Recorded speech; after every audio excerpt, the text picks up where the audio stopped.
So I think that they really shielded Donna and Charlie because they knew that the first thing the public, everyone's going to be doing is because Wendy is the person with the motive. Wendy was the one with the rift. So I think they really arranged it so that no matter what, it couldn't be traced back to Wendy. Welcome to a special edition of Surviving the Survivor. The Dan Markel murder with Karm on crime.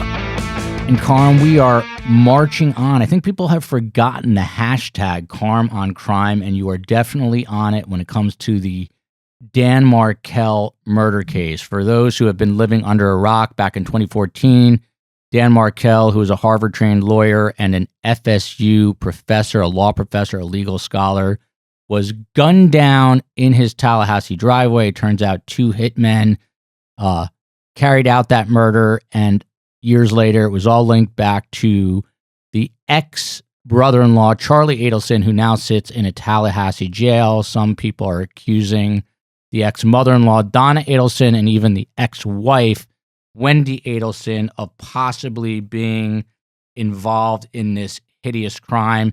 And today on the show, Karm, we've got two of the very best joining us. One is a first-timer. She goes by Fanci Fiction, and Fanci, you'll see, is with an I. She is a mysterious woman, in my opinion, one of the most intriguing people surrounding the ongoing Dan Markel case. She remains anonymous, hosting a YouTube channel with the same name, Fanci Fiction, where she painstakingly posts important videos highlighting pertinent wiretaps related to the major players, some implicated, others not in the Markel case. Also joining us, once again, the great Judy Tseng, another YouTube host. She has a channel called Asian American Legal Focus. You should check it out. It is a fantastic YouTube channel, very insightful. And she also happens to be an attorney and founder of the Wake Law Office. For a shameless plug right now, if you guys are interested in receiving the Surviving the Survivor newsletter, and we have a lot of other guests. Next week, we've got a Burger King employee who worked for 27 years without ever missing a shift coming up on next week's episode. And in return for his 27 years of service, he got a bag of Reese's Peanut Butter Cups and a Starbucks tumbler. That triggered outrage from the public. His daughter started a GoFundMe. And the GoFundMe has raised over $300,000. Celebrities pitched in, and he is a living, breathing Yoda.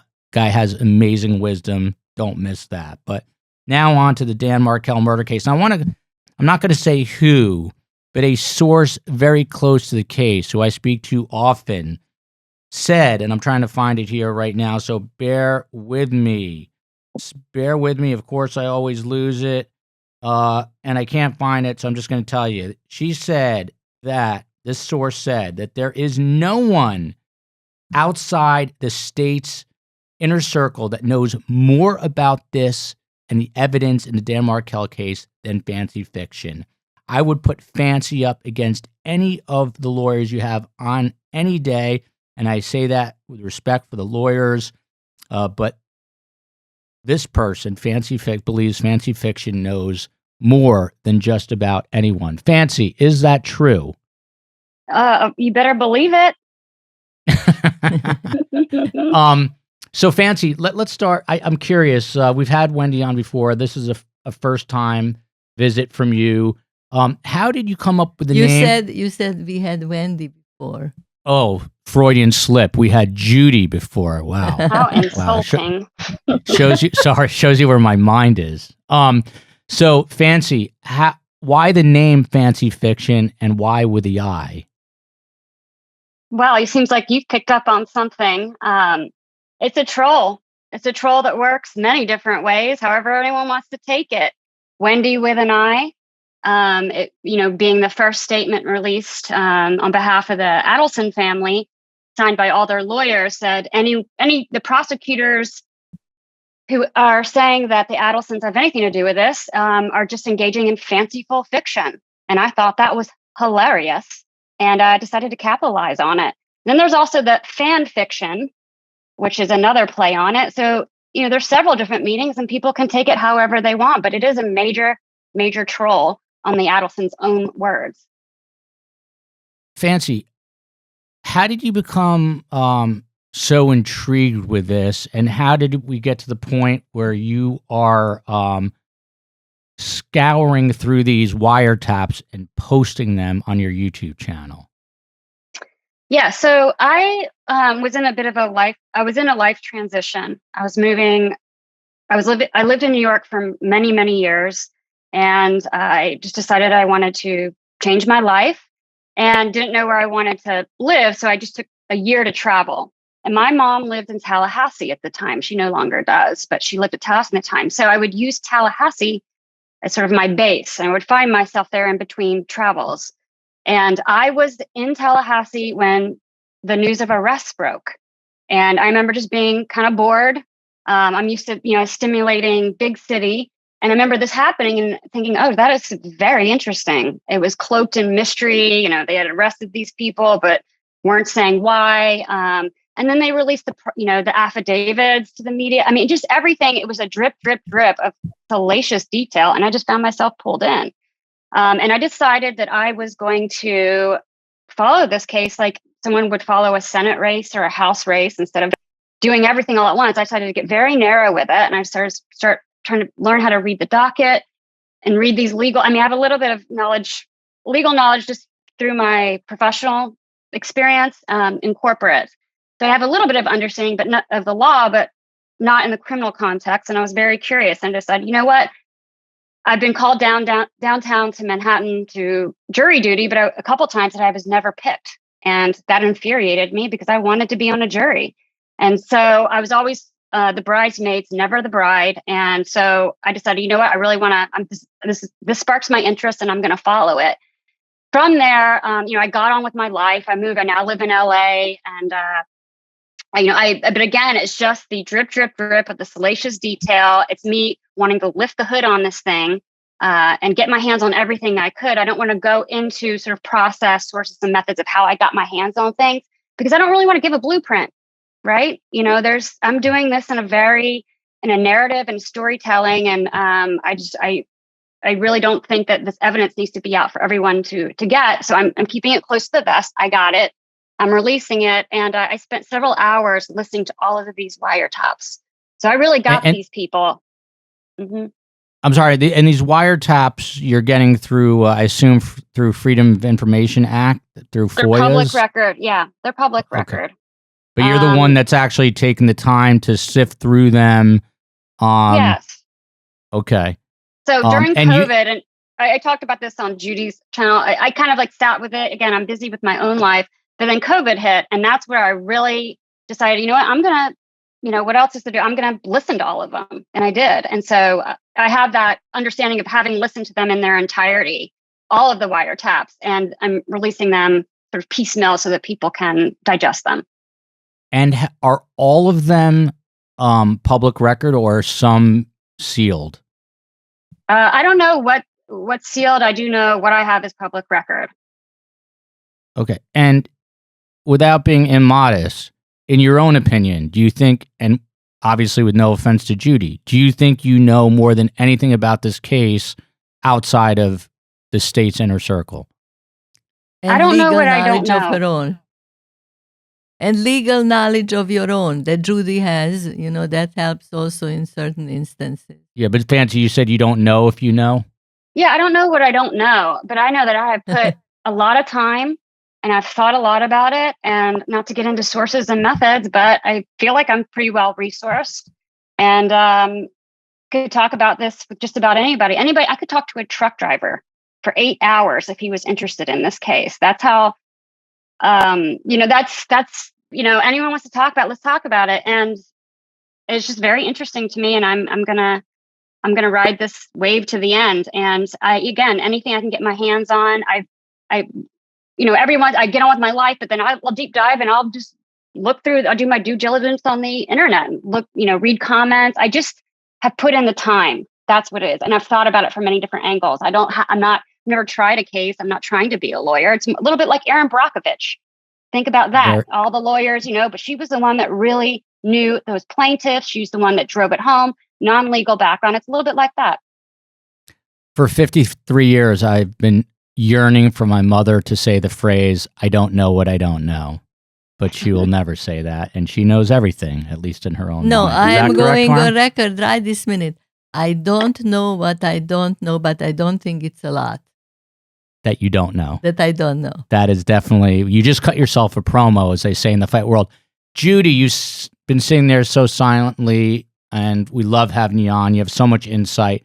Someone commented, and it was a very small comment that to me had a very big impact. And that was, if something, and I'm paraphrasing here, if the Adelsons are such a tight-knit family, how come no one for the family showed up to Charlie's hearing last week? That was kind of interesting to me. You had a representative on the Markel side for Magbanua, but for Charlie's hearing, not an Adelson in sight. What are your thoughts on that? Why? Okay. Well, again, I defer to Fancy Fiction. I would like to hear about her thoughts about why she believes strongly that Harvey Adelson totally was in on the conspiracy. But to answer your question, I think it just wouldn't make them look good. And especially if Donna and Wendy have already been named as possible co-conspirators with him, it just wouldn't make them look good to be associated with Charlie by showing their faces and possibly being hounded by the media. Also, it seems like they all hated Tallahassee, so why would they want to go up to Tallahassee? And Fancy can tell us more. Was it that so miserable in Tallahassee that Wendy Adelson wanted to move away so badly? And who knows, maybe the parents are elderly, so maybe they're also afraid of COVID risks. So it would have been a real hassle for them to get up there and then go all the way to Tallahassee, and then all they can really do is sit there. And then Fancy, what's your evil stares. Sorry, Judy. Fancy, what's your gut instinct? Do you think that Wendy pleaded with her mother, please let me go to Charlie's hearing, please let me go? Or no. They don't want to get anywhere near this circus. It's all about not wanting to, give the public that very embarrassing shot where they're sitting behind, their son, who is clearly guilty. If you look at the evidence, you cannot be a thinking person. And look at what that Dulce Vita tape, just everything, all the wiretaps. He is, in my opinion, as guilty as the day is long. And they don't want to sit behind them and get that it's basically a perp walk for the family, the whole family.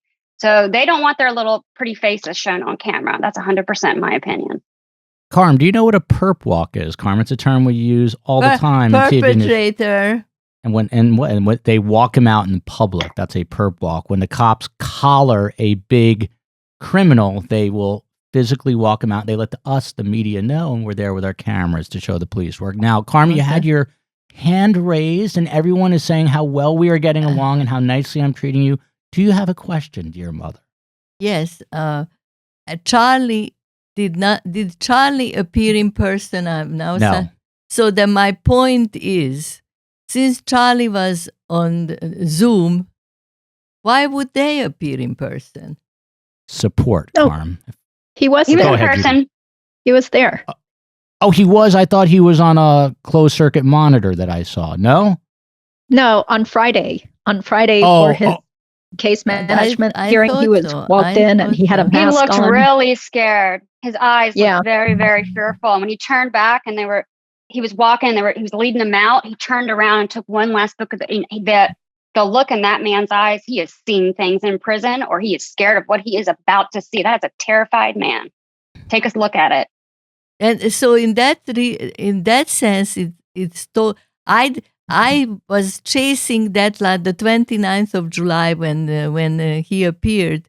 I was chasing this particular piece of video and I didn't see it, and that's why I asked Joel if he appeared in person, and nobody in the family came to give him support. I wonder if they have visitation rights, because I would feel really abandoned by my family if I had a. What do you mean if they had visitation rights? A public court? No. I meant in prison. Now that he's imprisoned. He's in jail, but Fancy, they can go visit him in jail, or Judy, right? That I'm not sure, because I did see a petition to try to improve the conditions at Leon County Jail. I don't know when exactly it was, but it was after COVID happened. And in that petition, it made it sound like they were not allowed to have visitors in jail. But I'm not sure if that's been relaxed lately. However, in True Lifestyle's channel, she did mention that there were no visitors to Charlie as of July. But he has been talking to at least his father on the phone a lot. While he's in the prison. Yes, he's been making lots and lots of phone calls. Yeah, he's to his father. But I cannot even, it doesn't penetrate my skull. I can't comprehend. If he appeared in jail and nobody came from the family, even if it would have been just his father. Well, Harvey was a no-show. And the age is no excuse. I'm 53. You're 83. 83. He's 53. I forgot. I got mixed You sound 83. You called yourself 53. Yeah, Let's move on here. No, but listen. The age is no excuse for not appearing, and not giving him support is really another immorality, another betrayal, another very bad negative thing. Another strike against Adelson. So we're going to get into more of these details, but for both Judy and Fanci, let's start with you. What do you think the most persistent issue is that commenters on your channels have asked you about? Judy, you first. Well, besides criticizing me, right? Yeah. No, I think a lot of people keep asking, like, why do you think Katie hasn't flipped on Charlie Adelson or the Adelsons? So, I feel like I've answered this before, but number one, she probably psychologically has some weird issues, like a lot of criminals, where they just keep steadfastly denying that they had any involvement in the crime. It's like they have convinced themselves that they're innocent, and they'll say that until their dying day, despite all the evidence against them. So number one, some psychological problem. Number two, maybe she would fear for her own safety or her kids' safety or her relatives' safety if she turned on him. Number three, maybe her life was so hard and miserable outside of jail or prison that she doesn't really want to get out there and have to take care of her kids and financially support them. Interesting. And Fanci, how about you? What do people come to you with questions about the most? Well, it's really about the queen bee. Will Wendy be arrested? That is, I've been putting videos up since COVID, essentially, but very light in the beginning. I've ramped up, obviously, but it's always, are we gonna get her? Is it all? A lot of people think it's all about her, and a lot of people think that I think that her mom, who I think projects herself onto Wendy. So if you say something bad about Wendy, you say something bad about Donna. That's her. That's narcissistic family, dynamics, in my opinion. So I think that they really shielded Donna and Charlie because they knew that the first thing the public, everyone's going to be doing is because Wendy is the person with the motive. Wendy was the one with the rift. So I think they really arranged it so that no matter what, it couldn't be traced back to Wendy. And I think if you look at all the planning and how it was all laid out and all the, all the codes and whatever and alibi, I can see that pretty clearly past the web of deceit and misdirection that was laid out. But they protected her. And so therefore, you have, the lawyers that have come on your podcast previously and said, there just isn't enough there that we've seen. George is sneaky. She's smart. She's holding some cards close to her vest. And I think she showed a little bit of that to Wendy on the stand when she showed her deleted text messages from the day of the murder. So what I would say is the biggest thing is, are you going to get her? Are you going to get the queen bee? Are you going to get the little princess? And that is, I think, what people want. And Fanci, the most obvious follow-up question, will they get Wendy? I think they will. I'm going to go against the grain here. And I'm going to say absolutely, they're going to get her 100%, in my opinion. With what? With what evidence? Because as you pointed out, So we have John Singer, who is an amazing legal mind. He's not so sure. He's a little reticent, as are some of the other quote-unquote legal experts. Judy, I apologize. I don't remember exactly where you stand on this. Do you think that Wendy will fall? Well, that's a big question mark because I'm just going off on what is public. And what has been made public that I know about, that's not enough to actually convict someone. Even if she had an idea that maybe Charlie was going to have Dan murdered, or she knew that it was going to happen, that enough is not enough to convict her of a crime. And I was thinking through, the weird driving pattern that she made the day that Dan was murdered, driving down near Trescott and then going to the liquor store that was way out of her way when all she really needed to do was go west of where she lived to go meet her friends for lunch. I mean, that does sound suspicious, but that by itself, that's not enough to say that, oh, well, then you had a hand in your husband's murder. I mean, it's suspicious, weird behavior. Something else that people also say is, well, how else would anyone know Dan's schedule? Well, okay. I mean, maybe the murderers knew about Dan's schedule by staking him out. They made 2 trips, right? One trip was a failed attempt to murder him about a month earlier. So it's just, there are tons of little weird things going on, but I think based on what is public, it's really hard to tell if that's it. I mean, I don't think that's enough to convict, but definitely, as Fanci said, I'm sure Kappelman and investigators have a lot more information. Carmela. No, I think an interesting question. I don't know, fancy fiction who really eats, dreams, and sleeps. By the way, Fanci, how much time do you spend on this on average a day? It's not a daily thing. Well, I mean, it has been recently since I've been doing these wiretaps, and everybody seems super addicted to them, and I feel like a crack dealer over the internet. So I gotta feed everybody's addiction. So it's been a lot more lately, but it's been phases. It's like there's these huge lulls, and I'll kind of let go of the details, and then something will spark my interest back up. But the foundation was there when I decided to look into it, and it builds off. So it's kind of, I don't spend a lot of time trying to understand the case at this point. I feel like I know as much as I'm going to know as an outsider or someone on the sidelines. But I think I have a pretty good understanding of the players. And okay. So I'm constantly trying to understand them. So I spend more time on that than I do the case. And I just want to say, I want to go back very quickly to the Wendy, getting arrested. I want to point out one thing. It is a circumstantial case against her right now that we know. I think they're sitting on more evidence than they're willing to. I mean, they've got to be. We have not seen the case against any Adelson yet. And they have things that they're not showing us. So I will say that in relation to everyone who says, oh, I don't think they'll. And there were a lot of people, a lot of lawyers that came out saying they just could not believe that she would be involved after seeing her interrogation video, which was the fakest thing I have ever freaking seen. And I cannot wait until the behavior panel or some sort of behavioral psychologist breaks it down and really shoves it in the faces of people who were like, oh, that was genuine. It was not genuine, in my opinion. And I will say another thing. After the first trial of Katie and Sigfredo, 2 jurors were interviewed. One that voted for letting Katie off the hook, didn't think there was enough, and one that voted for conviction.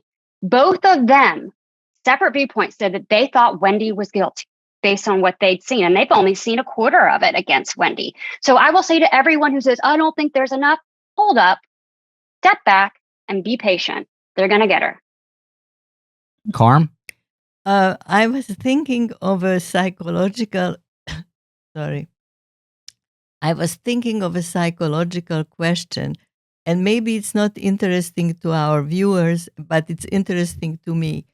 There are 3 major protagonists that we are analyzing because we are leaving Harvey out. Dana and her 2 children, okay?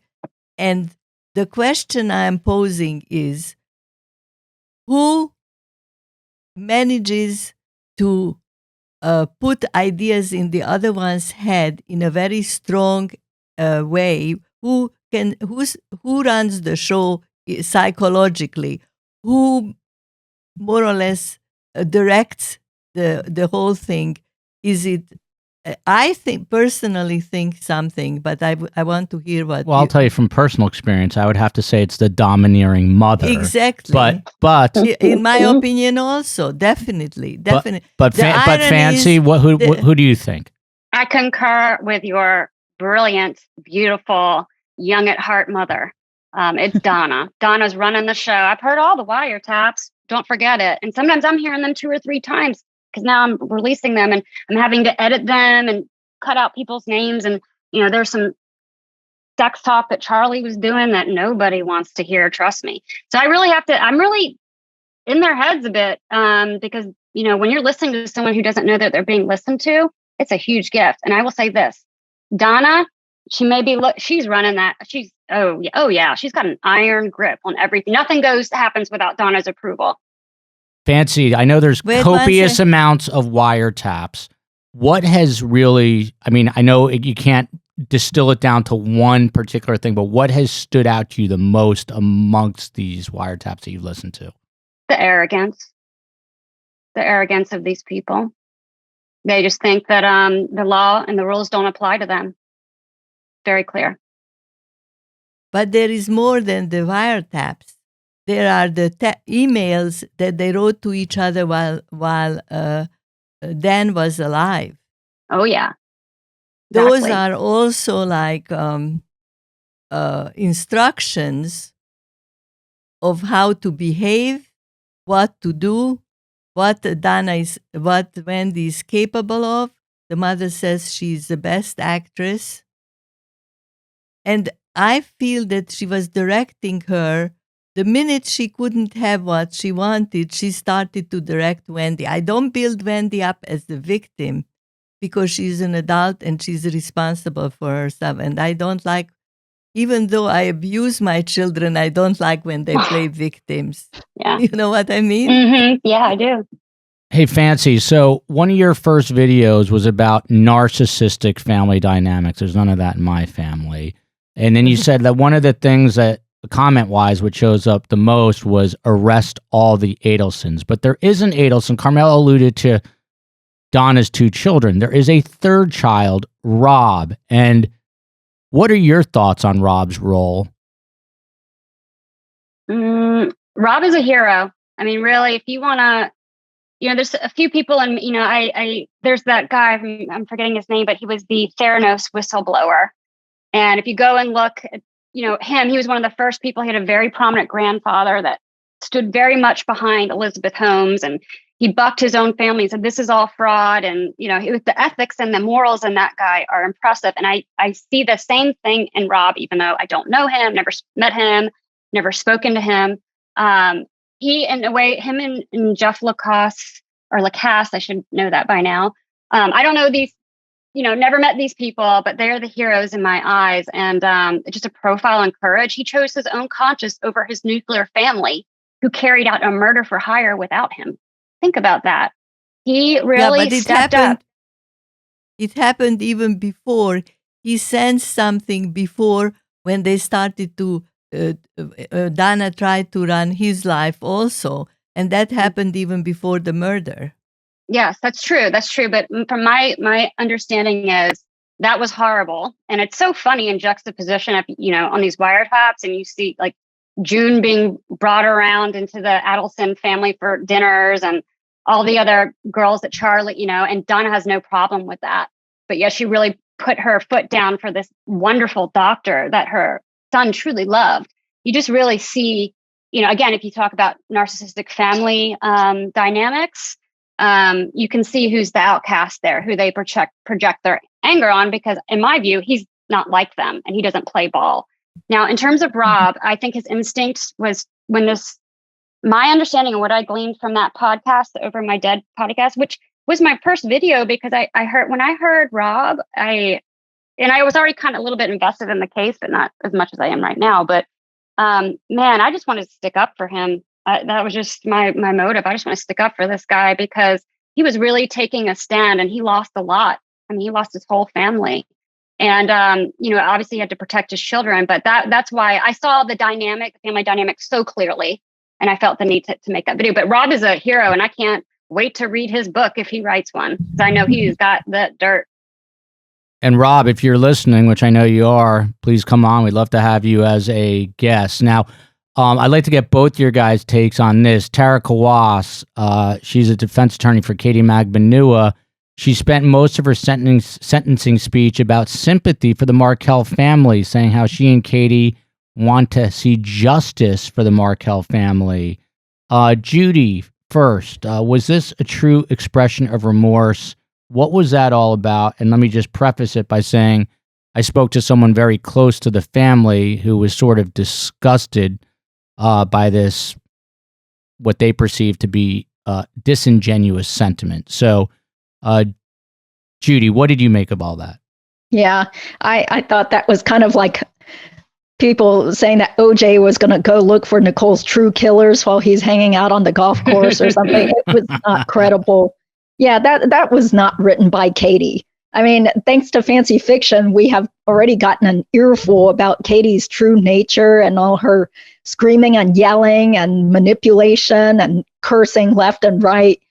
So I mean, that sure looked like it was something an attorney wrote, and that's why the attorney read it for her. Fancy? I was absolutely disgusted by Tara Kawas, and I really didn't have it. And I know this sounds really strong, and I respect defense attorneys. I really do. Don't take this on as a knock on that. I don't understand the importance of the role of people that do that job. I'm not judging this based on how much I despise Katherine Magbanua, because I do. But that sentencing, I was fine with her in the trial, even though, her closing seemed a little over the top. And I can be critical of lawyers, and, she's getting paid for this. She's in the public fray. They won an award after the first trial, from the Miami, whatever. So they can win awards. They can take criticism, in the same light. So I'll say this is, I'm not surprised to hear that the Markels found that very disingenuous. I thought that personally, I agree with everything Judy said about the sentencing. I found it to be showboating. I found it to be insincere. And, the way she looked into the camera and she just represented, Katie got dog walked on the stand and it was proven to be a liar, in my opinion. And, took 8 hours to find her guilty in all counts. And then to come up and, say, she thinks about the Markels every day and Dan Mark. Are you giving me a break? Do you think we're that dumb? I just found that very insulting and just nowhere. I mean, be authentic. And this is a murder case. And then someone was murdered. And then that gaggle she did on mentor lawyers afterward. I just thought that was so self-absorbed. I've done 50 trials. Katie's a real person. And, she spoke off the cuff that she hopes all involved are brought to justice. But her guilty client could greatly assist in that. And I know Katie's mom passed away while she was in jail, 6 months. I very much think that due to her desperation and her isolation, that Tara Kawas became a mother figure to Katie, if you want to break it down psychologically, my theory. And I think that she looked at Tara Kawas and all of her exaggerations and mannerisms, even in case management. And don't forget, Tara Kawas did a motion to throw Georgia off the case. Remember that in between the trials? That was nasty. And even Judge Wheeler looked and said, this is not valuable to the court. This is essentially the waste of the court's time. And this is about you trying to pollute the jury pool and the media. He said that to her. So the fact that she comes out and says she thinks about the Markels every day and Katie does, that's a crock of what. And you know what? She should be ashamed of herself. I'd like to bring in the viewers into the show. Marcia, I was going to wait a little while, but we've got a comment here from Marcia Pironi. She says, I don't believe Katherine is the type of mother to sacrifice herself to life in prison in order for her children to live the good life. I swear I believe she thought she would win and her attorney saw the dollar signs. Also, if she had won, imagine how famous they would have been. I don't know if I agree with the very last part, but Judy, what do you think of that sentiment, that she thought she would get away with it? Oh, yeah. Yeah. I mean, that's why she refused to make any sort of deal. And I've pointed out before that even in Charlie's motion for a pretrial release, there's a footnote where his attorney is basically saying that Katherine McBanua was offered a deal before her trial to rat out on Charlie, and she didn't want to take that deal. So, of course, it's all alleged. Fancy fiction. What do you think? Why she didn't try to get a plea deal? I don't know. I don't want to blame the attorneys. For all we know, behind closed doors, they were saying, "Take the deal, please. This is your only shot." But I do know good attorneys, and the ones that I've worked with in a corporate sense, they really get you to understand your predicament. And that even if you think that you are 100% or your mindset, your ego, that is a transaction. It's a business transaction. You're going to win some, you're going to lose some. It's smart to think about it that way. And in that sense, I guess they couldn't get through to her that she was going to lose. I mean, it was so apparent, especially after the recording came out, clarified, Dulce Vita came out. I mean, I just was like, wow, she is going to get spanked. And she did. But I don't know what it was. I mean, I don't know if it was cultural shame. I don't know if the fact that she already knew that her children's father was a convicted murderer, and she was going to do everything to make sure that both those her kids' parents weren't convicted murderers. So I don't know what what she's thinking, but man, did she mess up. She could have, and I don't know what immunity deal they offered her. They say that they offered that, but we don't know that. And we don't know what the terms of that were. So I don't know, but I think that I guess I would say it was pride, but I don't know. And Fanci, we have talked about Tara Kawas, we just did, but what about the great Georgia Kaplan, who was a guest on this very show? What do you think of her performance thus far?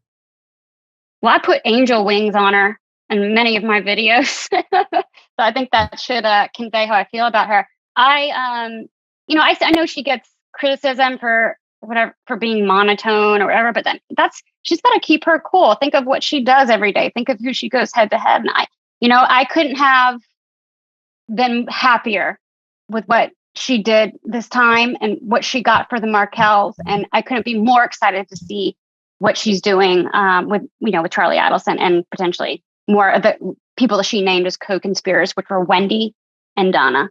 So I just love her. Yeah. Can we ask Fanci about her opinion about Harvey Adelson? Because I'd really be interested in that. 100%. Then Karm has a follow-up question. Fanci, what is the deal with Harvey? I mean, I don't know, but anyone who thinks that family living in the manor apartment, they're all up in each other's business. Donna's on the phone, telling Charlie how long it takes, him to drive, what his workouts are like. I mean, they're in each other's daily life like I've never seen.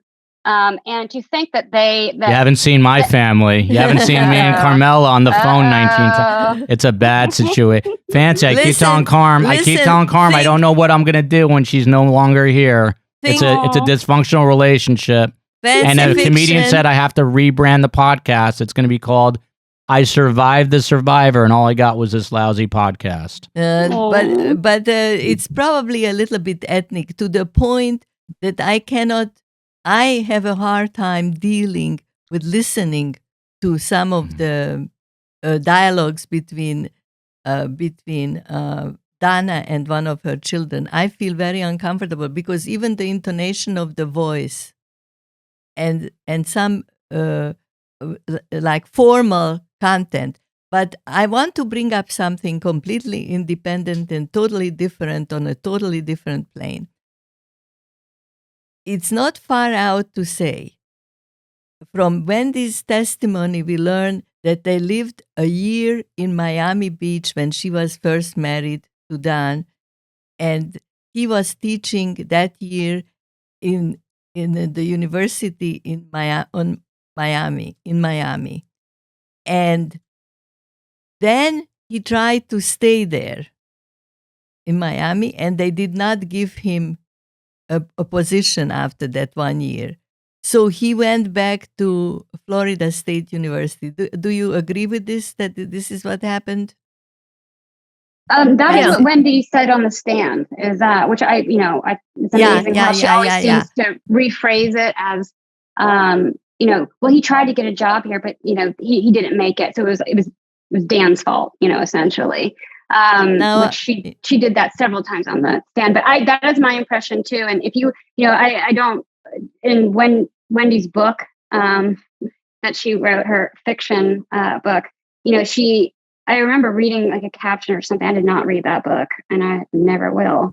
But she talks about, how this character moved to Hiawassee Springs, and how, she was like, whatever, Lily, I think's the name, the character. And she said, Lily, Lily, you should have done your research better. Like, this town sucks. And she's like, they don't even have palm trees. It's Florida, and they don't have palm trees up here. And so she was mad about not having palm trees. So that's yeah. What I wanted to say when I brought this up is that things in history and in personal history are influenced by very strange things.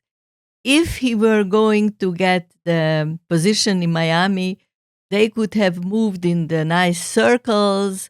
The grandmother would have been there, and then there would have been no murder. The fact that they were, because of career moves, moving back to Tallahassee was the reason that this whole thing happened afterwards. The whole tragedy happened afterwards. In other words, we wouldn't be able to we wouldn't discuss this now, because it would be a moot point. It would be one more of these families living in Miami. But because we did not get the position and moved back to Tallahassee, that's when all hell broke loose. Well, I would say to that is the fact that he moved to Tallahassee. Wendy got a very coveted, professor job, to entice them to move. That's very hard to get those spousal hire, from what I understand, those spousal hires. The fact she was right out of law school and she was a professor, that doesn't happen to just about everybody. So, moving to Tallahassee was not really the worst thing for Wendy. It was the worst thing for Wendy when she decided she didn't want to live there anymore.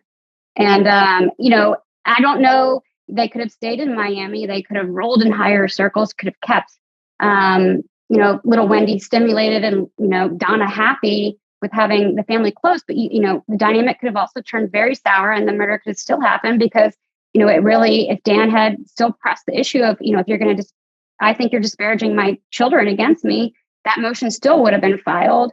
And, they still could have gotten divorced. And I think this all could still very much due to the personality and the nature of that family could still happened. Fanci and Judy, a source close to the case, and you may know this, I had not heard this, mentioned that Wendy had been using WhatsApp as opposed to straight up phone conversations. Is this public record? Because I haven't heard this. Judy first, because I know you're nodding your head. And apparently, I guess that was in an effort to try to circumvent some of these wiretaps, which I'm also curious to hear from Fanci. But Judy, what is your take on this? Oh yes. Yeah, I recall Georgia Kappelman asking Wendy about that on the stand. Do you recall that, Fanci? Mm-hmm. Yeah. So the insinuation was that the family was using WhatsApp after the murder later on just because they knew that it would be either impossible or very difficult for law enforcement to get the actual messages. And that's what I heard. Some people are saying, oh, well, you can definitely get information from WhatsApp. But then I'm also hearing that, well, maybe you can get information that messages were sent, but you can't get the actual text of the messages. I'm so intrigued. There's some Fanci. confusion there. I don't know. On a totally separate note, I am very... Karm, what is your take on Fanci fiction? Who is this person? She's a smart person who lived first in New York. I know that part. She told us that. I didn't finish. Okay. And got really into the thick of things. Like if you can make it in New York, you can make it anywhere. Yes. And then she moved to sunny California, where it's more laid back. Yes. And she has hobbies. Everybody has. And what do you think Fanci does for a living, if you had to guess? Right now, I think she's already independently wealthy and she's out of the corporate world. I feel like Fanci is a nurse for some reason. Judy, No do you have way. Judy, do you No have way. Judy, do you have a take on this? No way. I have no idea. I mean, originally, before talking to her, I wondered if maybe Fanci was related to Dan Markel. And therefore, she was very driven in trying to figure out everything that had happened. I feel like Fanci plays like hard to get. And as the guy, you really want to know more about her, Fanci. You're so mysterious. It's unreal. I think you have a great thing going. And I can, as a paranoid person myself, I think it's the best defense not to reveal who you are. I have to tell you just one very funny little thing. I never went on Facebook. I put my 88-year-old husband on Facebook. So if I want to do anything on Facebook, I have to go on his Facebook because I am not on it. But in the very beginning, when we started to talk about things, I was thinking somebody will come after me. But the funny thing will be I will be dead by the time they get to me, just from old age. So I have a better defense than Fanci, but I think it's a very good defense not to reveal yourself. And I worry about Georgia. What do you worry about? I worry about it because people go after people in weird ways when they are you're dealing with people who are accused and criminals and I don't feel like this is a very partisan, splintered subject. No, but 99% of the people are anti-Adelson. So the only one who would go... No. But the Latin kings can go after her. Yeah, that's true. Although I doubt it will happen. Fanci, why is there such interest in this case in general? We do all sorts of interviews on Surviving the Survivor. We do the Markel case, and our viewership blows up. What is it about this case? For me, if I just want to boil it down, I mean, it's many different things, and I could probably give 50 different answers. But for me, I think what really gets everyone's attention is it really just seems like rich people buying their way out of murder with connections and status. And, it's so much has been out there in the public. And yes, it's all circumstantial. And, what could be, what a reasonable thinking person can look at everything. I mean, Dateline and ABC don't produce stories that the common person can't put together and isn't pretty simple. That goes to the common denominator. So that's the vein. It just really looks like, a rich, privileged, connected family are possibly going to get away with this because of that, because of how they did it, how they planned it. Like Georgia said, don't let how they thought they would get away with this be the way they get away with it. And it's just sort of that cat and mouse. That's what it is for me. And I think that lots of different things, but it's because it's such a salacious and all the details. But I think that's the crux of it. Fanci, speaking of privilege, you were kind enough to offer me a few talking points since you know a hell of a lot more than me. And you mentioned that the Weinsteins haven't been mentioned at trial, but they're woven in and out of the official records. Peter Weinstein is a former state senator. I believe he may have been president of the Senate at one point, and a chief judge in Broward County. He's also Wendy's godfather, and according to police interviews, was a big part of keeping Charlie out of trouble throughout his life. Do you think that helps? That help stopped with dental school and traffic tickets that Charlie was getting into minor trouble with? Or do you think it may have played a role in how long Charlie and the rest of the family have skirted justice? So the Weinsteins and the Adelsons intersect. How did that affect the Adelsons? Yes, happy to answer this. I can say that I don't know, before, one of the reasons I keep my face off line, out of the public sight, people are just going to start sending me letters to shut me up, even though I don't think they have any standing. And I've done my research on this, and it would be a big mistake because I'm not taking punches where I don't have things that I could get back at them. And there's something called the Streisand effect, where, if you come for me, guess what? The light's going to swing back tenfold on you. And so I've already thought about all this. So with the Weinsteins, I don't know anything about them with a fact. I've read police reports. It does not look good. I've seen traffic tickets where, Charlie's getting off and the son, Mike Weinstein, is helping him. heard Mike Weinstein come up several times in these wiretaps. As I've heard Charlie say, boast to other people when there's a problem, that don't worry about it. And this is also, you probably heard this too, my sister's godfather is Peter Weinstein, chief judge of Broward County. I mean, they're really throwing around the Weinsteins, and, the Weinsteins should be mad at Charlie and the Adelsons for doing that. But the rumor is, and if you read the original police report that ISOM did, it's very long, very detailed. People came forward and said, Charlie wouldn't have graduated from dental school or perio school if it hadn't been for a judge who used their connections. And Jason Solomon has gone on record, a lawyer and very, very prominent legal mind, has gone on and said, this is what I think because the Weinsteins made calls and wielded their power, that it really threw a monkey wrench. And that is his theory. And honestly, it seems he's a pretty smart dude. And I don't know what makes him say that, but my ears perked up. I will also say it's not just the Weinsteins that seem to be people of personal privilege willing to, and there was a couple, I do know this, there was like 2 or 3 families that really were Donna and Harvey raised their children alongside, other families. Weinsteins are one of them. They've been there since the day one. To their credit, they did make a public statement, or Mike Weinstein, because he's trying to run for politics, or he did. They're a very political family. There's another brother as well. It's just not good. And I think that very shortly, this will become a South Florida story.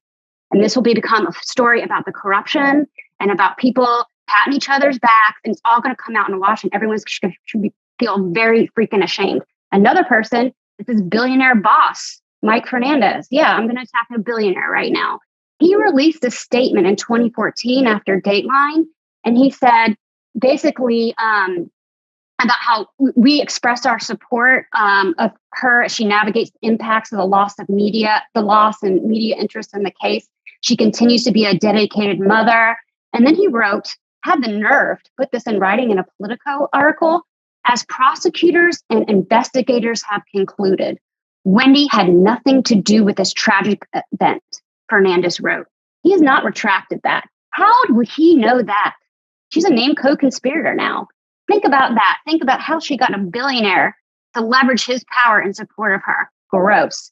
Another thing is there's another very wealthy family from Texas that very, very close to the Adelsons and have really kept them by their side. And so people ask, who would support the Adelsons? They should be pariahs. No. And I think that's going to be very, very interesting. And then a recent wiretap. Wendy was working for, a federal judge. And Donna admits, the judge, right after the affidavits were released to the media, that Donna told Charlie on the phone that her judge knew the judge in Tallahassee, and he gave her some very interesting information.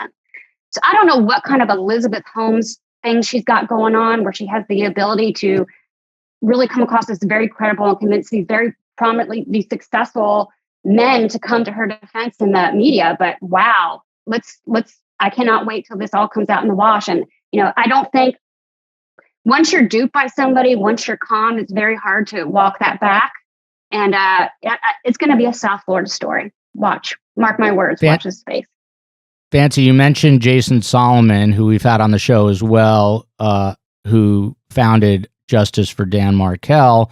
And we've also had the great David Latt on, but both of them initially wrote blogs saying that they did not think Wendy was involved, and both then changed their tune. But you, I suspect, from the very beginning, believe that Wendy was involved in this. Am I correct? Absolutely. And it was so frustrating to hear that. I just don't even want to say it. They've come around, which is great, but it was just very frustrating at the time to see everybody falling for it, essentially. And, I can't prove it, and I still can't prove it, and I don't have a crystal ball. And I'm just, this is all opinion.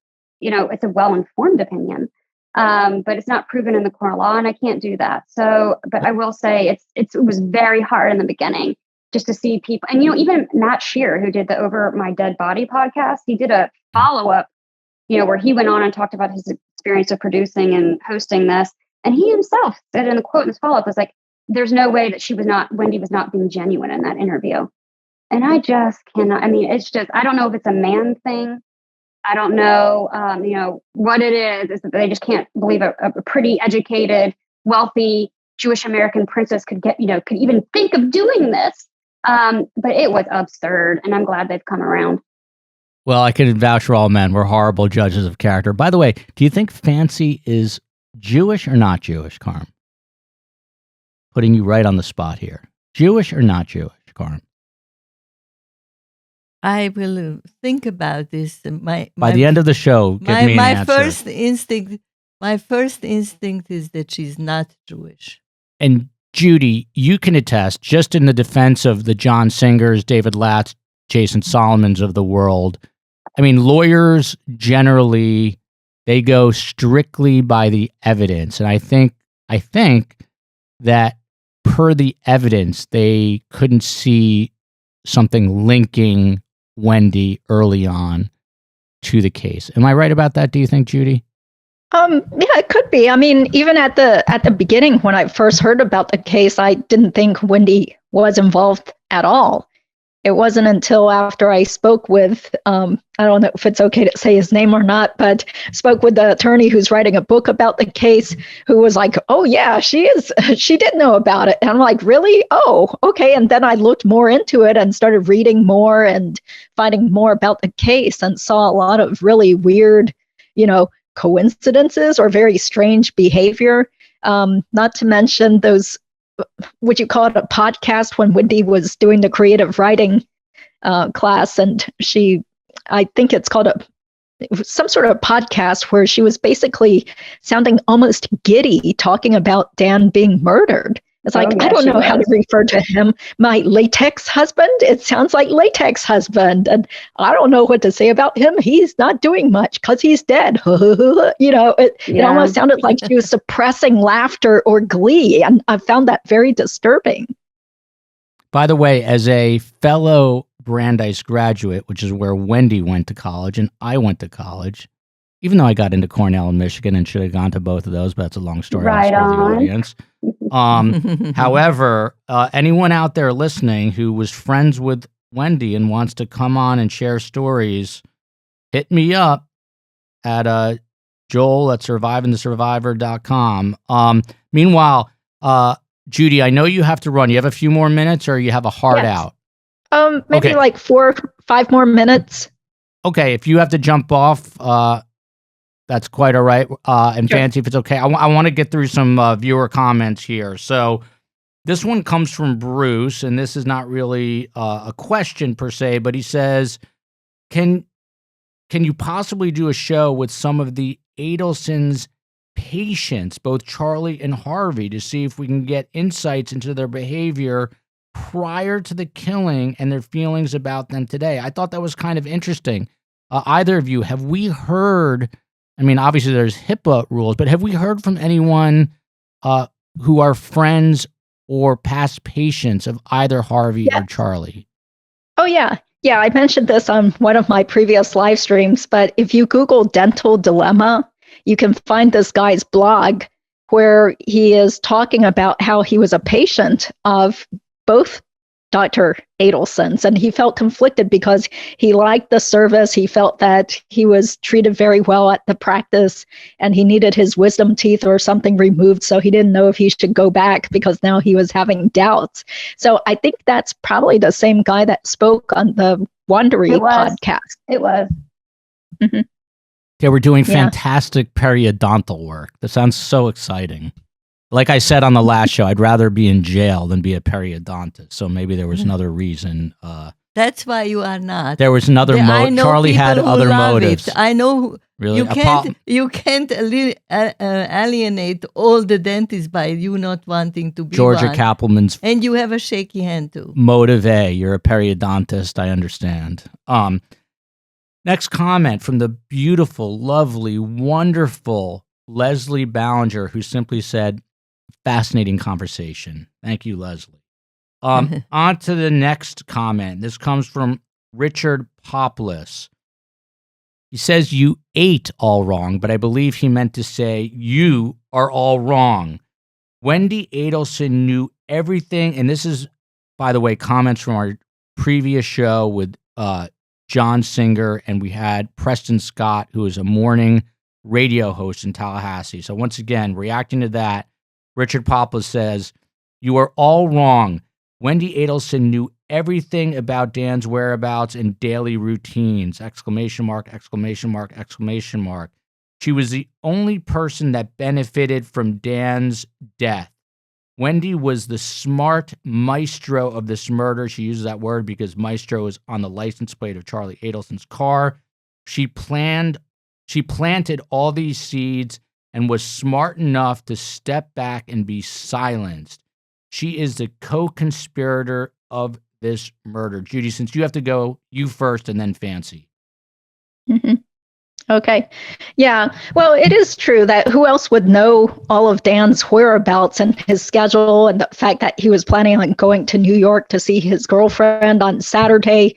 So, I'm sure that, if you wanted to have your former spouse murdered, you would definitely not want your children to be around when that shooting occurred, right? So who else would know all these detailed schedules? However, I disagree with Richard in that Wendy was the only one to benefit because, as we've all discussed, Donna greatly benefited too because she really, really wanted those grandkids.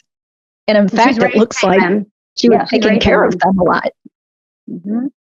Yeah, Fanci, your thoughts on that, Fanci? Your thoughts on Wendy's most definitely. Are you kidding me? You think that the father of her kids, which is her worst enemy, gets murdered and kept out in the dark by the people she's the closest with? Are you kidding me? Come on. And then plus all the circumstantial evidence of her driving up to the crime scene tape. That is classic criminal behavior. And God, I could just go down the list. But even like I mentioned earlier, 2 jurors of that first trial that went on and spoke in their own voice, both of them said, 100%. She did herself. No, yeah.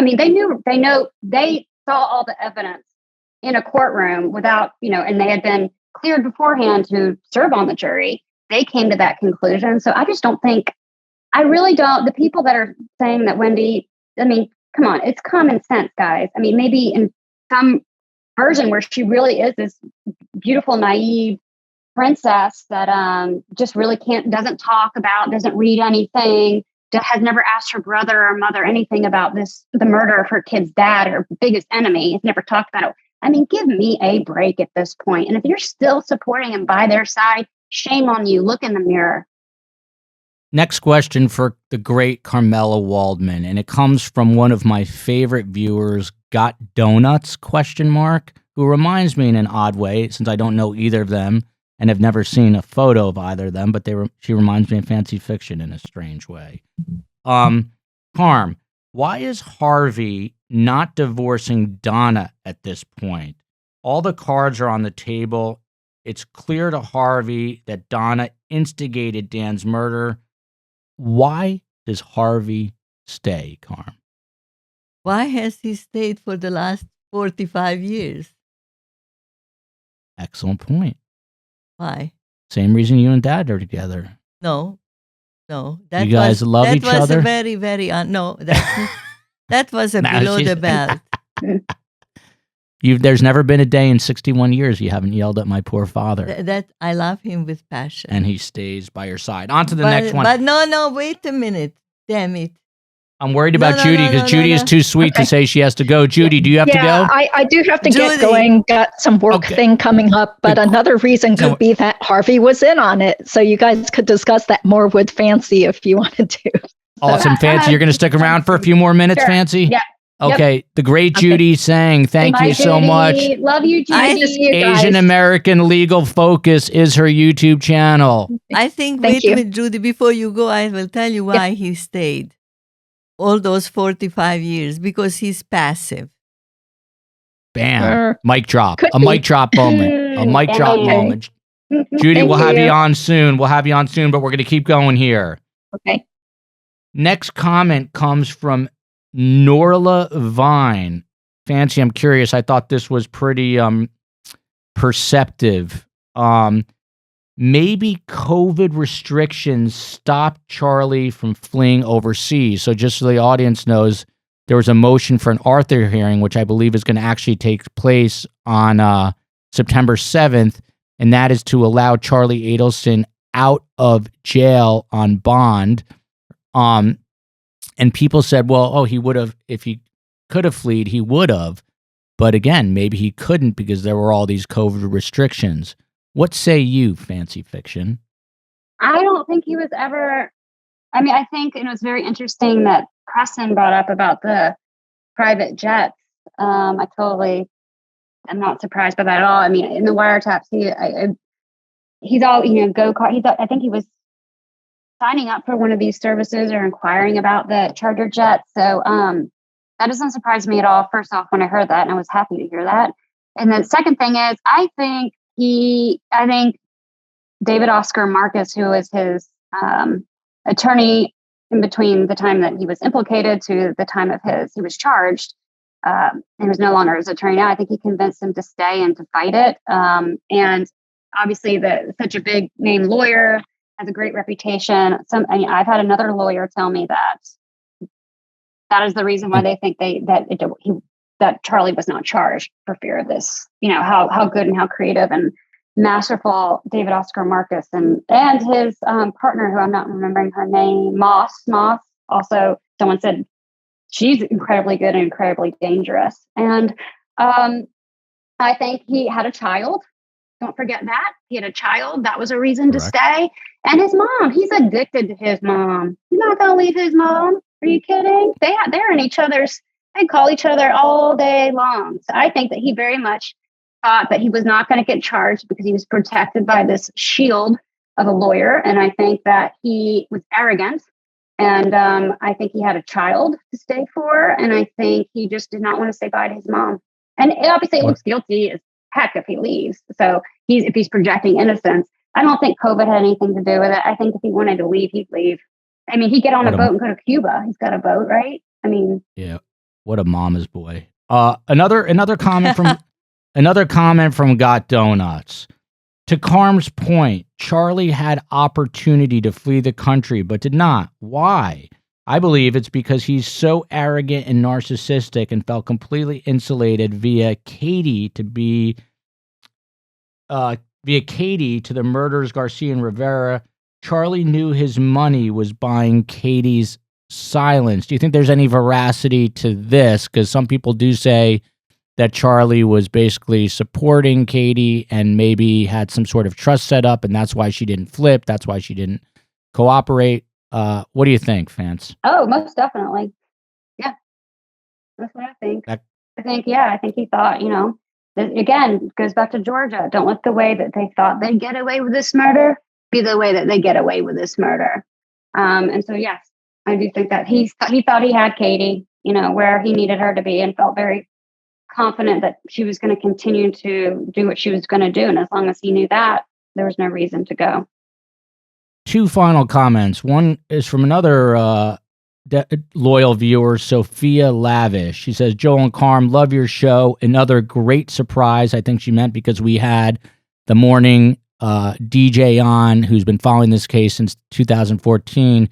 But Sophia, you have not yet heard Fanci on our show. You're in for a bigger surprise. And the last comment here comes from Night Owl. Another fantastic panel and conversation. Love hearing all the theories on the case. There's still so many questions. Thank you both for all you do to bring us the latest on this fascinating case. Love to both of you. Love to you, Night Owl. And so with that, Fanci, where does this case go next? And the trial, they say, is set for Charlie sometime between January and March. The attorneys we have on believe it will be bumped closer to the summer. But what do you think is next for this intriguing murder case, Fanci? Yeah, well, I just want to say also a little tidbit for you is that Katie's on the move today. She left Leon County Jail. She's on her way to go to state prison. I don't know exactly where, if she has to make a stop in between. But she's leaving her got very comfortable in the Leon jail, where she was basically hanging out with the majority of drug dealers, I guess, and druggies. And now she's going to a max security where she's going to be with people who actually stabbed and shot people as murderers. Well, I heard also that in the Leon County Jail, sorry to interrupt you, that she had a girlfriend already. Trinity? Are you referring to Trinity? Trinity Russell? Yes. Is this true? What kind of relationship were the two of them having? This gets even more salacious. It was hot and heavy, I'll tell you that, according to the jailhouse reports, that true lifestyle. But she did find, and she's a bit of a cradle robber. Karm, what do you think of this lesbian love affair? Early 20s. Really? Karm, what do you think of this? What did she say last? I didn't. She said Trinity, the girlfriend, Katie Magbanua's girlfriend, is in her early 20s. What do you think of this salacious lesbian love affair in jail, Karm? Well, that's the only option. I wonder if Charlie's having an affair of his own. Let me ask you, Fanci, we hear a lot about, and it's kind of disturbing, about Charlie's sexual predilections. What do we know about him? Was he into underage women? And I don't want to, what's the word I'm looking here? I don't want to put things into your. Yeah, but Fanci, what exactly? But I thought that. I turned to my 83-year-old mother to help me find the word, and she goes, Fanci, what do we know about Charlie's sexual? I can help you in Hungarian, in Serbian. Fanci, what about Charlie's sexual predilections? Yeah, I mean, he's on wiretap talking about all this, saying how he likes younger girls and how there's one girl that was 19 and she was 20 at the time. He admitted that she had turned 20 since he was having it, but he liked the fact that when he had slept with her, she was 19. He liked that. He was telling another girl this. So it's just wild. And he admitted to his mother also on these wiretaps, and they had a good little laugh about it, about how he likes people younger than him.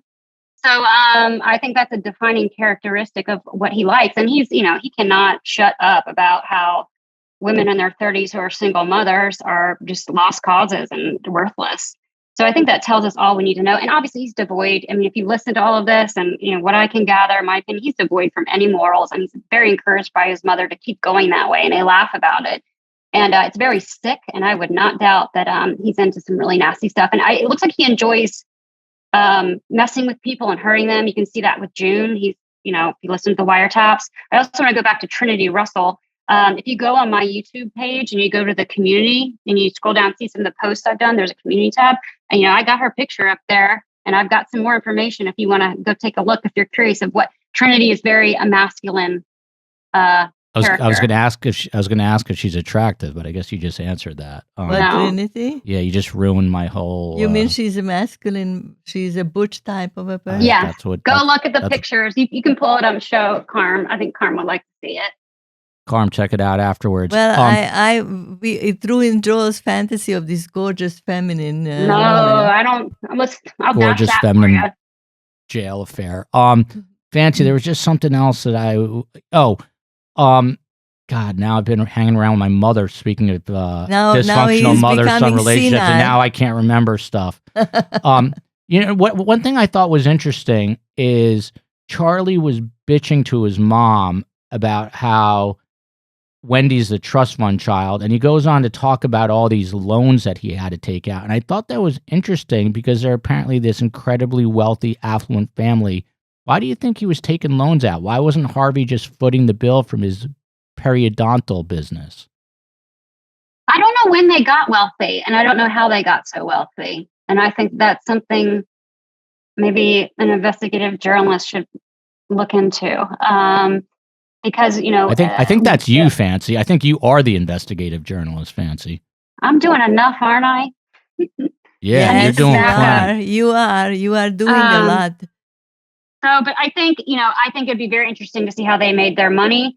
Charlie obviously liked to keep a lot of cash. He had a cash business. I don't think it's a big wild jump to speculate that he has been money laundering through cash businesses. And you can hear Charlie give and Harvey and Donna taking stock tips, and Charlie's friends, who should be very ashamed of themselves, basically looking to skirt the system and make a cheap buck by these stock tips. I mean, it's right there. I mean, there's no denying it. And Harvey and Donna both are in on it, down for doing that. So it just, how they made their money. Well, maybe someone should look into that. Karm, you're too honest, but I could have used the extra cash if you were into a little money laundering. So I don't know if they were really, and also you got to think back to paranoid for that. The Over My Dead Body podcast, where it had Rob on it, and he said, everyone talks about how we're so rich, but my childhood was like we had a station wagon. And then he goes, I remember when we got our Mercedes, and how he mentioned that his dad would drive around the Mercedes kind of like looking for accolades, like, yeah, we got a Mercedes. I don't think I wouldn't be surprised if Charlie started figuring out how to launder money. And I don't know if they did it through the practice, but they are talking about financial matters, and they are very tight knit. And, Charlie's explaining all this. I bet, they're doing all things. I mean, you can hear Donna, Charlie asking Donna to pay his parking tickets and to, fix out things with his insurance. Like she's almost like a secretary, which is hilarious because Catherine Magbano is supposed to be his personal assistant. No, that's Donna, if you listen to those wiretaps. But I would not be surprised at all as a family. And if you notice that Georgia Kappelman also alluded the very first trial, she did not in the second trial. She asked Wendy on the stand, does your family have a safe in their house with stacks of cash that are Wendy's stacks of cash that are Charlie's? And, and Wendy denied that, but she asked that for a reason. Fanci, 3 more quick things. Charlie, there's been a lot of talk. Does he turn? Does he not turn on the family? What is your gut instinct? I don't think he'll turn. I think that he thinks, he's a narcissist, so he's got this. And, but I saw so much fear and nervousness in his eyes in that case management, and to give me pause, like, well, maybe he is thinking about himself and it is one for all in a mind like his. But I just think that he thinks he's got this hotshot lawyer, and he's untouchable. That's what prompted the question, because you said he looked super scared, and I saw the previous hearing where he was on a monitor. He looked very haggard and sitting in a jail, knowing that you're never going to be with a 19-year-old again. And he's got a bad back, right? He's got a bad back, and he's got to sleep on that cot. Yeah, they say the best thing for a bad back is laying on a hard floor. So he's got that in the jail cell. I always say you have a bad back because you have a bad front when you have a belly. So I don't know what his situation is with that. Next thing, so you mentioned the wiretaps. So one thing that really stood out to you is the arrogance that we see on these wiretaps. But is there anything that people are overlooking on these wiretaps? Maybe a piece of evidence, something that you think needs a spotlight on that people are not picking up on because you've really scoured through these. So anything on those wiretaps that jump out? Well, it goes back to Harvey's involvement. You just see how involved Harley is in the daily life, getting the title change for Charlie's car, and, the fact that he couldn't sleep or go to work, right after the bump. And Charlie says, you tell the dad. And then also Charlie's seen on another, and Charlie and Harvey went to a sushi restaurant. I don't remember which, but they were, they didn't admit to anything, but it did seem kind of incriminating. And then, Harvey told his accountant, Jay Shapiro, as Jay Shapiro testified in his depo, that Harvey told him that he was, wanted to make him the, executor or whatever the word is of their estate because he feared that they would all be arrested. So I just really think people are really just trying to, I don't know why, I guess they need Harvey insane and doing stuff, but there's no room for him to do anything with Charlie and Donna. They're enjoying it. I think they enjoyed, carrying this out. I think it was very thrilling and a bonding experience. And just because, there's no room for Harvey to do anything, he just sits back and hears about it. But to think that he is somehow ignorant to all of this is just, to me, is really short-sighted. And if there's no smoking gun, or they'd all be arrested on these wiretaps. But if you really are paying attention, he's up in this, in my opinion. And the other thing I didn't understand this. She thinks that Harvey knows. Correct. Yeah. Well, said he's up in there. Yeah. She said. Yeah. That's she's too close. Slang for Yes. Slang for he's up in there means he's in the business, Karm. He's up in it. Last thing, the great Fanci fiction. I asked this question about 33 minutes ago, but as good Jewish people on our end, we diverted for 33 minutes. So what is next? What should people be looking out for? I really hope Donna's picked up and arrested before, Charlie goes to trial. That would be nice. I asked that question last week of the great John Singer, and he said he does not think that Donna will be arrested before Charlie's trial. I am no lawyer. I just watched the OJ trial in 1994, but I think, and I don't know why, I think it's happening much sooner than we think. And do you believe that? I don't know, because, Georgia has gone on camera and said, I can't arrest any more of the, I can't accuse them of the Adelsons of, murder. She says I would need more evidence at this point to move on them. And she got that with the Dulce Vita. But, if you hang on to that logic and, she keeps to her word, then, there's something new's got to come out about Donna. And I really wish that, more people would step up and go to the police and be, come forward with what they know, because there's got to be some more satellite witnesses. Maybe saw something they don't know what it was, or heard something in June. Mtinda is a perfect example. When she talked about going to the Adelson's apartment and how Donna said she thinks that Van is haunting them from the grave. Stuff like that, that could do it. That could prompt an arrest. I don't, know how tangible that, information would be. But I think, Georgia was pretty clear that she needed a little something else to go and feel confident that she could have a bulletproof, she's got one shot at it. And so I hope that Donna's arrested, but I can see why John Singer would say that, because that falls in line with what Georgia herself said. Well, I can say this. Charlie and his mother had a sick relationship. And just a moment ago, Carmela has the attention span of a gnat, and she started to put her water bottle away. And we know each other so well, so I just tapped her on the knee and gave her a glare for losing attention in the last moments of her own show.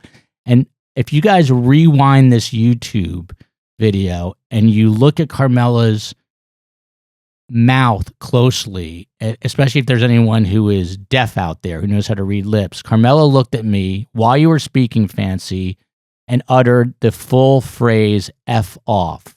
Not the F, but the full word that rhymes with duck. And she sits there innocently. She sits there innocently right now. Look, right, Karm? Do you want to admit that you just did that? Absolutely not. We haven't proof. I want people to rewind the YouTube. It works both ways. I just, both ways. You know what, Joel? Yeah. Joel? Today you have an issue. You should talk to somebody about it. Charlie Fanci, I want to tell Charlie you and his mother something. have a sick relationship. Can I tell you something? No wonder we're doing this story. You know why we're doing this story? I can't even listen to some of the testimony because it sounds like Joel and I are having a conversation minus the crime. I always say minus the crime so far. So far. But Karm, your last. But can I tell you something, Fanci? You are doing an unbelievable job.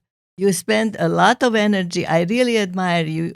And may I digress for just 1 minute? Why do I admire you so much? Let me just digress for one moment. Once again, we're saying goodbye, and here Karm starts the show. Go on, Karm. Listen to this, Fanci. Go on, Karm. You cannot live a lifetime without being passionate and interested and committed to something. And I think that people showed they are interested in different things. And what I love about it is the passion with which they are interested. And you are one of those. So continue the good work, and we will tune in. I listened to some of those wiretap conversations that you had up there, and whatever you bring in, I check your what is not your station? Channel. Your channel. By the way, Karm, is a very minor point. Earlier in the conversation, you said it was a mute point. The word is moot, M-O-O-T. But there is a U there. No, there's not. The word moot is M-O-O-T. Shit. Mute is a television. You mute. Fanci, any final words? I didn't know this, but until now, I learn every day. She speaks 6 languages, so forgive her. But Fanci, any final comments? No, thank you for your kind words. Thank you for having me on. Thank you for appreciating my work and expressing that to me. And, thank you for, it's such a cool little, again, 2016 has caught my attention, and there's been ebbs and flows where I've gone on with my life and gotten back into it. And I just really think it's just such a crazy, unique, funny, interesting ecosystem that's built around, yes, a horrible murder, but it's all, I think everyone's intentions are good and everybody wants the same thing. And, I just, between Mentor Lawyer and True Lifestyles and Judy and you guys, I really think it's a nice little community and I'm proud of us all. Amen to that. We're going to all have together. I feel like we're all family. And I want to point out, look at how awesome Fancy Fiction's graphics / avatar is with that little troll on her shoulder. Graphics on her episodes are awesome. And on her channel. And check out Fancy Fiction, Fancy with an I. Check out her YouTube channel. Fancy, we're going to have you back on sooner than you think. And Judy was wonderful as always. Judy with Asian American Legal Focus. She's people wonderful. Have to run, but that's okay. And one day, Fancy, I'm going to take you up on it. We're going to do an 8-hour podcast. I'll come with a trucker's hat. All right? Yeah, we can live stream an Adelson trial. How about that? Awesome. Will do. Right. And I hope to meet you in person. Thank you. Love you, America. Thank you.